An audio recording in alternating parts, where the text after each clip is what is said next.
আমার লাগে একটা তেল সাবান আনতে হবে, গোড়া লাগে একটা সাবান আনবো 70 টাকা গোড়া। কাকার গোড়াটাকে মেরে ফেলছে, কাকা কিন্তু জানে না। কাকা জানলে মরার মতন একটা ব্যবস্থা হয়ে যাবো। গোড়া হারাইলাম, আমার স্বামী হারাইনি, এই ঘরে আমার স্বামী আর আমি দিই না। কারো মৃত্যু সংবাদ কানে আসা মাত্রই তিনি কবরস্থানে ছুটে যান ঘোড়ায় চড়ে। সঙ্গে নেন খুন্তি, কোদাল সহ প্রয়োজনীয় সব যন্ত্রপাতি। এভাবেই 5 দশক ধরে মানুষের কবর খুঁড়ে যাচ্ছেন মনু মিয়া। এজন্য কোনো পারিশ্রমিকও নেন না তিনি। প্রতিটি কবর খোঁড়ার তথ্যই সযত্নে লিখে রাখেন তার ডায়েরিতে। ডায়েরি বলছে, এ পর্যন্ত তিনি কবর খুঁড়েছেন 3057টি।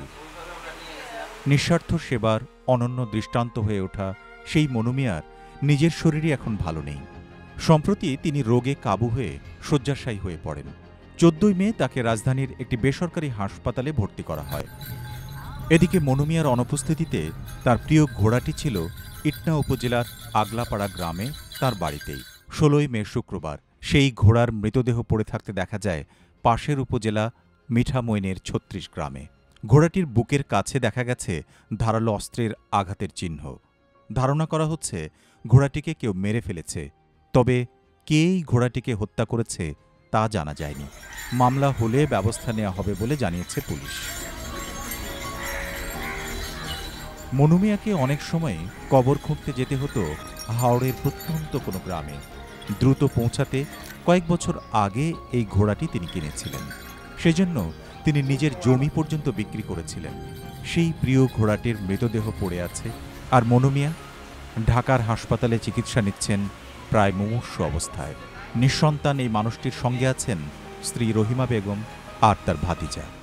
আমার লাগে একটা তেল সাবান আনতে হবে, গোড়া লাগে একটা সাবান আনবো 70 টাকা গোড়া।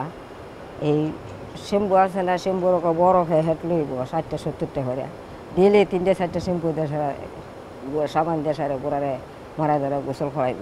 আমাদের গোড়া দেন একবার গাও দে মারে লাইছে, কিন্তু খালি শুনাই যে গোড়া তোমার মরে আছে গা, হেও হাত তুল লাগবো। আমি গোড়া হারাইলাম, আমার স্বামী হারাইনি, এই ঘরে আমার স্বামী আর আমি দিই না। গোড়া তার খোলজার টুকরা, অত অসুখ তো খালি গোড়া গুঁড়ো করে, এর বলার হেদার আমার কিছু নাই।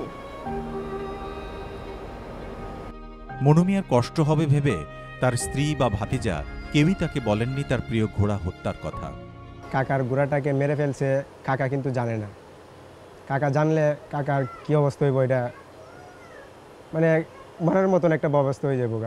আমি গোড়াটাকে ঘাস কাইটা এনে দিতাম, ঘাস চাষ করতাম।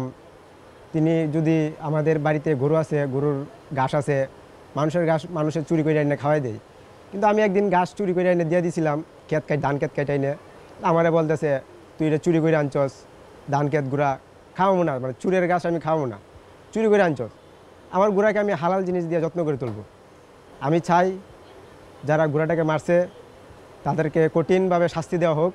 মনু মিয়া কিশোরগঞ্জ জেলার ইটনা উপজেলার জয়সিদ্ধি ইউনিয়নের আগলাপাড়া গ্রামের বাসিন্দা। তাঁর ৬৭ বছরের জীবনের ৫০ বছর ধরেই গোরখোদকের কাজ করে আসছেন। শেষের বেশ কয়েক বছর ধরে এই ঘোড়া ছিল তার সঙ্গী।